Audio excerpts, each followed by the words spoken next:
नमस्कार दोस्तों, Punjab Kesari Navodaya times TV में आप सभी का स्वागत है।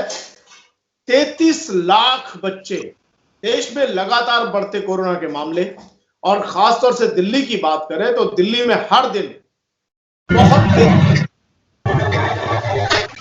इस बात पर हो रही है कि क्या सीबीएसई के एग्जाम्स यानी परीक्षाएं टाल देनी चाहिए या ऑनलाइन करनी चाहिए, ऑफलाइन या ऑनलाइन, या फिर इस बार परीक्षा ही ना कराई जाए। इस पूरे मसले पर आखिर बच्चे क्या सोचते हैं, वो लोग क्या सोचते हैं जो इन बच्चों की परीक्षाओं से, इनकी स्टडी से बहुत नजदीक से जुड़े हुए हैं। इन सब मुद्दों पर बात करने के लिए हमारे साथ मौजूद है 12वीं class Aryan Kohli. Welcome.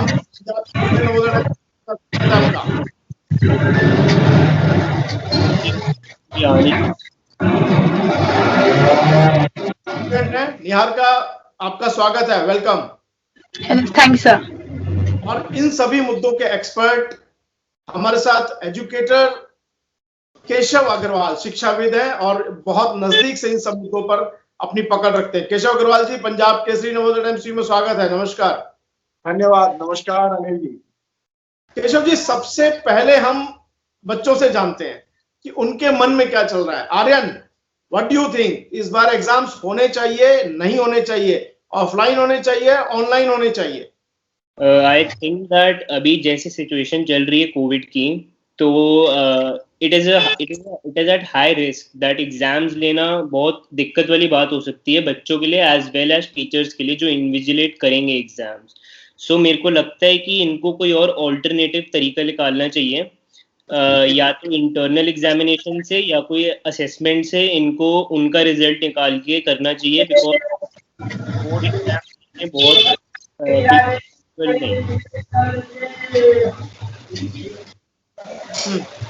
Assessment या फिर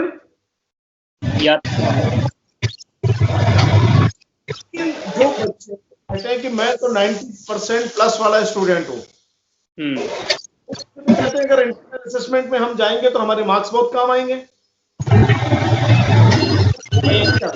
के लिए स्कूल को साथ में बच्चों का सहारा देना चाहिए and to look after to it, like कि जो बोर्ड वाले स्टैंडर्ड्स का उस स्टैंडर्ड जिस हिसाब से बोर्ड में पेपर आता है वैसे पेपर इनको। What is your point of view? Sir, I guess in this situation, board exam should be held. Sir because एक लाइक जो होता है, मतलब स्कूल में जो पेपर्स बनते हैं, हर स्कूल के अलग अलग डिफरेंट पेपर्स होते हैं, अलग अलग बेसिस पे उनका लाइक मार्किंग स्कीम्स भी अलग होता है। बट एक बोर्ड एग्जाम होता है जिसमें लाइक एक ही लेवल पे पेपर्स होते हैं, तो ज्यादा वो बायस्ड भी नहीं होता। So that's one thing. And plus I am in class 10th, सो in class 11th you have to choose streams. So if अगर बोर्ड एग्जाम्स ही नहीं होंगे तो फिर स्ट्रीम्स का कैसे चूज कर सकते हैं? And even this time elections are happening, but there is no cancellation or postponement in elections. But जब board exams की बात होती है, जो like students के like main वो होते हैं, part होते हैं किसी भी students के life में, तो अगर वही cancel कर देंगे तो आगे क्या होगा? तो I guess board exams should be held. Alternate क्या है? Sir, को alternate नहीं है, बस precautions ले सकते हैं। सो पहले भी तो केसेस बहुत ज्यादा थे, लाइक पिछले साल भी जी मेंस हुए थे, इस साल भी हो रहे हैं एंड लाख्स में बच्चे आ रहे हैं, उनके हो सकते हैं, तो लाइक बोर्ड एग्जाम्स भी तो होने ही चाहिए फिर। केशव जी, आपने दोनों की बातें सुनी जी, दोनों के अलग अलग व्यूज भी समझे और देखे। आपका क्या कहना है? आज ही दिल्ली के मुख्यमंत्री अरविंद केजरीवाल ने ये डिमांड की है, मनीष सिसोदिया जी भी ये कह रहे हैं कि ये एग्जाम्स टाल देने चाहिए। बच्चों को ये लगता है, बल्कि बच्चों को ये लगता है कि हमारा जो परसेंटेज है, क्योंकि जो अचीवर्स हैं, जिनको लगता है कि हमारा परसेंटेज अगर नहीं दिखेगा तो हम लाइफ में आगे कैसे उसको स्ट्रीम कैसे चूज कर पाएंगे, हमारी अचीवमेंट्स, हम टारगेट्स जो है वो कैसे अचीव कर पाएंगे। What is your point of view?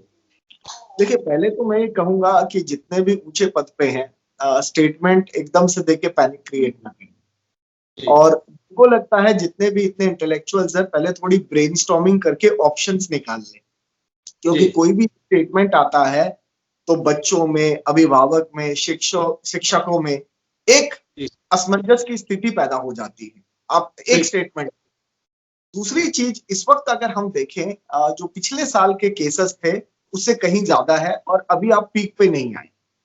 मेरा ये मानना है कि 4 मई आते आते तक हम 3 लाख केस क्रॉस कर जाएंगे, क्योंकि जो अभी इलेक्शन स्टेट्स है वो अंडर रिपोर्टेड है और उनकी जब एक्चुअल टेस्टिंग और ये आएगी, ये फिगर 3 लाख क्रॉस करेगा। तो अभी जब तक हम पीक पे नहीं जाते, हम ये भी नहीं कह सकते कि कब ये होगा कब नहीं होगा, तो अनिश्चितता है।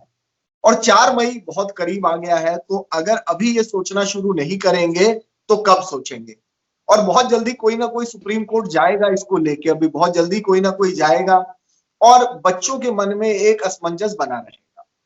पहला, जहां तक 10वीं का सवाल है, जो मेरा सोचना है कि 10वीं के एग्जाम्स टाल देने चाहिए। अब इसकी वजह क्या है?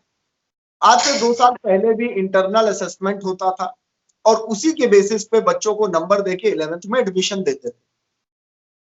मैं ये जानता हूं जो बच्चे पढ़ाई कर रहे हैं वो मेरे से थोड़े असहमत भी होंगे कि हमने बहुत पढ़ा है और एक पैरामीटर पे, मापदंड पे या इस पे हमें नहीं आंकला जाएगा, तो आकलन नहीं होगा तो नंबर अलग अलग आएंगे। पर यह समझने की जरूरत है, ऐसी सिचुएशन, महामारी बहुत कम आती है और एक एक्सेप्शनल केस लेके इसको और आगे ना बढ़ाएं, क्योंकि 10th को जितना आगे बढ़ाएंगे उनके अगला 11th शुरू नहीं कर पाएंगे। फिर क्या होगा? फिर आप सिलेबस कट करोगे, फिर बच्चे आधा पढ़ेंगे 11th में, फिर कॉम्पिटिटिव एग्जाम्स में पूरा आएगा।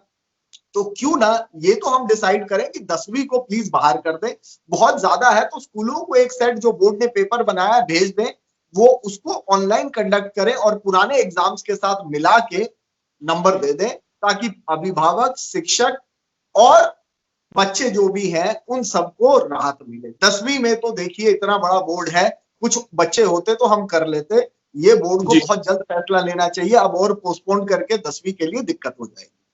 जी, दूसरा, आपका कहना है कि 10वीं को या तो टाल दें या इंटरनल असेसमेंट के आधार पर मार्क्स दे दें। देखिए, टालने का तो मतलब है नहीं, हमें नंबर तो देने पड़ेंगे। तो अब पोस्टपोन करना, जो बढ़ाना है वो ऑप्शन ही नहीं रहा। अब आप 4 मई है तो आप यही नहीं कह रहे पीक पहुंचा है, तो जून करें, जुलाई करें, वो अगला सेशन कब करेंगे? हर साल हम सेशन ही बढ़ाते चले जाएंगे जी। और पहले भी मैंने कहा ग्रेड हुआ है, 2 सेमेस्टर में एग्जाम हुए हैं, तो एक एक्सेप्शन लेके इस साल कर दीजिए और बच्चों की टेंशन खत्म करिए। कई बच्चों में बड़ा वो हो गया, पढ़ पढ़ के भी थक गए हैं, कब पेपर होगा, क्या है, उनकी मानसिक स्थिति समझना जरूरी है। बच्चों के लिए ये मेंटल प्रेशर अब वो नहीं ले पाएंगे। एक जो बोर्ड ने पेपर बनाया है, स्कूलों को भेजिए जैसे आप पहले भेजते थे, ऑनलाइन कराइए और बच्चे का पिछला पूरा असेसमेंट मिला के नंबर दे दीजिए और ग्रेड दे दीजिए। इस बार क्या ऐसी आफत आ जाएगी? कोई दिक्कत थोड़ी हो जाएगी, एक बार एक्सेप्शन कर लेंगे। अब मैं 12वीं का जो समझता हूं, मेरे ओपिनियन में एक 12वीं के एग्जाम जरूरी है और हम किसी भी तरह टाल नहीं सकते। पहला है, इनको फेजेस में कराइए। भारत में 1/3 स्टेट है जहां बहुत महामारी है, गिनती के 8-9 स्टेट हैं और अगर मैं ऐसे देखूं तो महाराष्ट्र लीडर है जिसने कंट्रीब्यूट किया, तो हम उनको छोड़, महाराष्ट्र, दिल्ली, उत्तराखंड, यूपी, पंजाब, हरियाणा, ये सब, मध्य प्रदेश, गुजरात, तो मैं कह रहा हूं 10 स्टेटों को हटा दूं तो 18 स्टेट में बोर्ड करना फिजिबल है। आप 10वीं अगर हटा देंगे तो और भी बच्चे कम आएंगे। और अगर इन्विजिलेटर की बात है, भाई साहब सीसीटीवी लगा के मॉनिटर कर दीजिए, आप एग्जाम तो फिर भी कंडक्ट कर लेंगे। ऑनलाइन भी अगर बच्चे कह रहे हैं कराना है तो ऑनलाइन घर से नहीं हो सकता, इसके लिए भी जेईई मेन के लिए आपको सेंटर तो जाना ही पड़ेगा। तो जब बच्चे सेंटर जाएंगे, आप 50 के बजाय 10 बच्चे बिठाइए, क्योंकि अब तो स्पेस और इसकी दिक्कत नहीं है। अब सीसीटीवी मॉनिटरिंग कर लीजिए अगर इन्विजिलेटर्स का ज्यादा वो है, तो इससे क्या होगा कि हम जिन स्टेटों में कोविड नहीं है उन स्टेटों को तो कम से कम एक तरफ करेंगे और उसके बाद हम आते हैं जिन स्टेटों में कोविड है, और जैसे जैसे स्थिति देखें और करें स्टैगर्ड मैनर में, उसको भी हम पूरा कर लेंगे। इससे क्या होगा, हम प्रोसेस में आगे बढ़ेंगे। अभी क्या है, हम प्रोसेस में वही रुके हुए हैं और असमंजस में हैं, तो एक एक करके क्लियर कर लेंगे। अगर दूसरों में नहीं हो पाता तो हम अल्टरनेटिव तब देखेंगे क्या है, लेकिन अभी बोर्ड को जिन स्टेटों में नहीं है उनको क्लियर करिए। और आप 33 लाख कह रहे हैं, यूपी बोर्ड में 60 लाख बच्चे मेरे ख्याल से पेपर देते हैं, तो कई करोड़ों बच्चों का भविष्य है। छत्तीसगढ़ ने एक्सटेंड कर दिया, पंजाब ने एक्सटेंड कर दिया, ये प्लान बी क्यों नहीं बना रहे? एक डेट दे देते हैं एक्सटेंडेड, उससे काम नहीं चलेगा। आप प्लान बी रेडी करिए और आपको पता है कोविड रहने वाला है, तो बच्चों को इतना डिलेमा में मत डालिए। आपको अगर ऑनलाइन ऑब्जेक्टिव पेपर लेना है तो एक वो भी मतलब कुछ प्रावधान इनको बनाना है ताकि हम ऑप्शन तैयार कर सके। नहीं करेंगे लास्ट मोमेंट में कुछ नहीं होगा। तो एक तो मेरा सजेशन है फेज्ड वे में इन्हें शुरू करना चाहिए ताकि एग्जाम खत्म हो। जेई मेन भी बच्चे ऑनलाइन देके, अभी ये तीसरा चरण चल रहा है, चौथा है, तो वो 8 लाख बच्चों ने दिया है, तो वो भी परीक्षा हुई है। तो आप ऑनलाइन सेंटर्स में बहुत कम बच्चे बिठाइए या स्कूलों में एक क्लासरूम में 10 बिठा दीजिए तो होगा। और उससे क्या है, एक बार तो कम से कम हम टेस्टिंग वगैरह कर सकते हैं बच्चों की।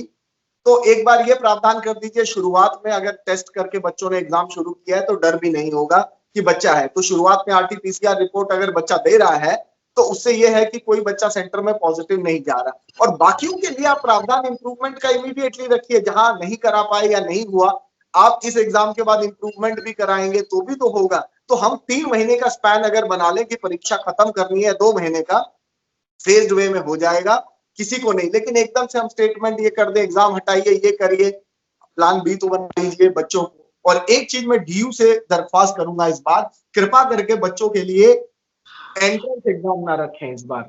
उनका विचार है एंट्रेंस रखने का, इस असमंजस में जहां उनकी पूरी तैयारी नहीं है, बच्चों पे ये मानसिक तनाव ना डालें इस साल कि एंट्रेंस होगा। जो बोर्ड एग्जाम है उसके बेसिस पे करिए। बच्चे कब एंट्रेंस की तैयारी करेंगे, ना आपने कोई वो बनाया क्या आएगा क्या नहीं, तो बच्चों को मेंटल प्रेशर में हम नहीं डाल सकते।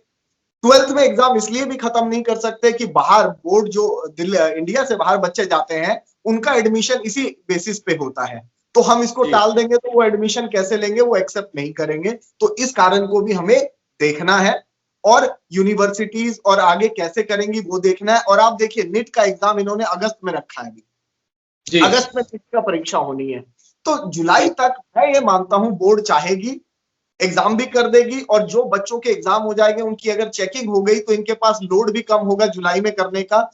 मेरे हिसाब से जुलाई एंड तक पिछली बार जैसे रिजल्ट दे सकते हैं और कर सकते हैं। पिछली बार भी जुलाई में रिजल्ट आया था, तो कोई ऐसी बात नहीं है, नहीं है, अभी कोशिश करनी है। अगर ऐसी स्थिति हुई कि जून जुलाई में नहीं हो तब हम सोचेंगे, पर अभी क्यों हम नेगेटिव सोचे। आपको लगता है आर्यन, आपको लगता है कि जो बच्चों के आरटीपीसीआर टेस्ट के बाद ऑनलाइन, जैसा कि केशव जी बोल रहे हैं, ऑनलाइन या तो हॉल में जाकर के, एग्जामिनेशन हॉल में जाकर के एग्जाम कराएं, ये बेस्ट ऑल्टरनेट हो सकता है?